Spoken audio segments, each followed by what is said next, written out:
ndị be anyị bịakwa n'ụfọdụ na ndị Benue steeti etetagokwanụ n'ụla na fe enyegokwa na efi ndị Fulani ọzọ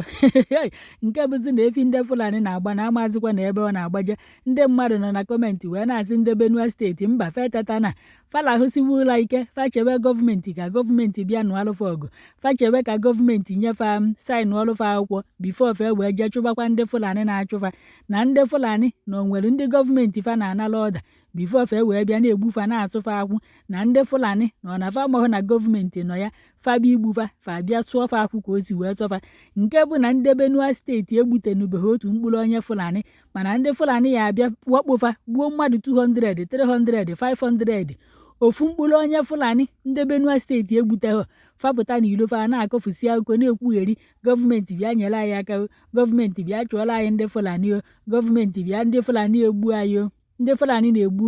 unu amaghị ka unu esi wakpokwa ndị Fulani chụwa afa gbugwalụfa unu adọ na-eche ka gọọmenti bịa gbuoro unu ndị Fulani ka gọọmenti bịa chụpụrụ unu ndị Fulani ka hapụ unu ka unu ga-enye bụ ife onyonyo nụkwa n'ife fa kwuru ebe. This house belongs to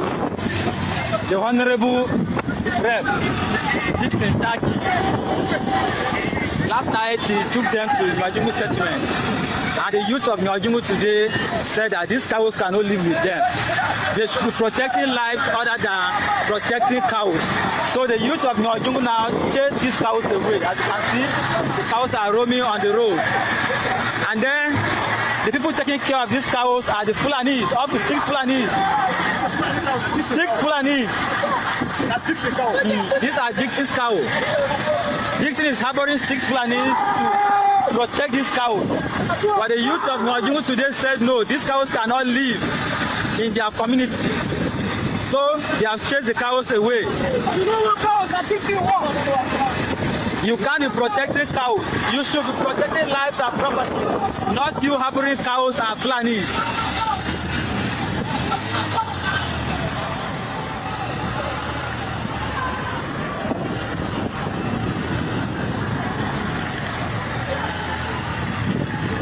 This is damage. Ọkwa unu nụrụ ifefa kwuru na Honorable bụ onye nwe efi anụnwa. Honorable a na-ekwu abụrụkwa onye Fulani na Honorable a na-ekwukwa abụ onye Benue steeti ka unu wee na-afụ na agbụsị na-agba otere nọgasị otere n'akwa. So Honorable ya da chọrọ ikpe efi, ọ chọrọ ịda azụ efi mana ọ ya kpọkọrọ nwa efi ọ na-azụ debe n'ụlọ jee n'afịa jee na-egota nri ya na-enye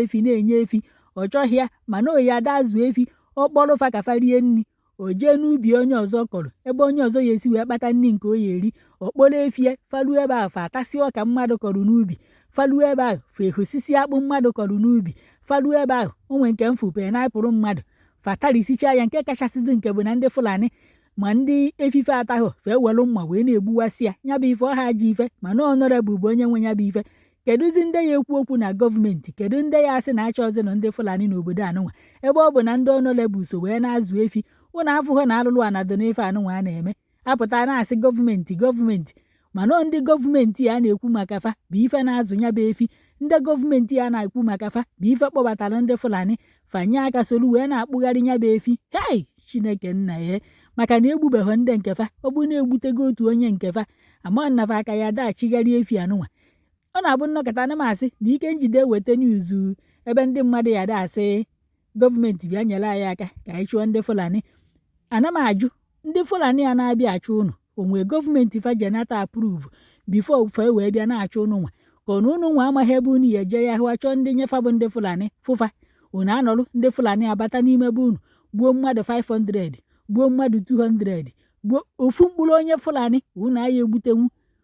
unu aya enuru n'igwe jebekwa ebe ndị Fulani nọ unu ruo na-emegwara ifefa mere unu aya emie ngwa nọrụ na ebe a chebe gọọmenti ka gọọmenti gbadata gọọmenti ebe ndị gọọmenti nwe efi gọọmenti nwe efi nwa unu na-echeba unu anụghị ndị nwe efi Honorable ọfa bụ ndị gọọmenti unu na-echeba ma ndị igwe obodo unu ọfa esoghị wee na okwu nwere onye Fulani ewepụta si na obodo ọbụla fa nọkpụrụ efi na-agagharị na ndị igwe obodo ahụ mana fa na ebe ahụ na fa na-enye ndị igwe obodo ahụ ego okwu onye Fulani pụta kwuo onye bụ okwu n'ihu akwụkwọ unu afụghị ya unu wee na-afụ na ife agha akwụsịkwa na ndị bụ ndị obodo nwa sokwu wee na-azụ nya bụ efi na fa sokwu ndị Fulani na-eme bizinesi nya bụ efi. Kedụzi ka a ga-esi wee chọpụta ndị Fulani ebe ọ bụ na ndị obodo ahụ sokwa wee na-azụ efi, ebe ọ bụ na ndị obodo ahụ nwee ụfọdụ efi ndị Fulani na-akpụgharị. O nwere onye nọ na kọmentị na-asị ndị yutu obodo a kwunyitenụ n'ọkpa unu, burunu mma na ọgụ nke ọbụla unu nwee mawa na ọfịa unu mara ndị na-achọ unu chụba nọfa. After all na fa anaghị gọọmenti ọda bifo fa achụba unu enidi ọkwa ịnakwa gọọmenti ọda bifo na achụba fa. Unu chụba fa kịta afa gbafere, mana unu nọrụ na-eche gọọmenti fa egbukpọ unu weluzie obodo unu na vileji unu mere ebe a na-azụ efi.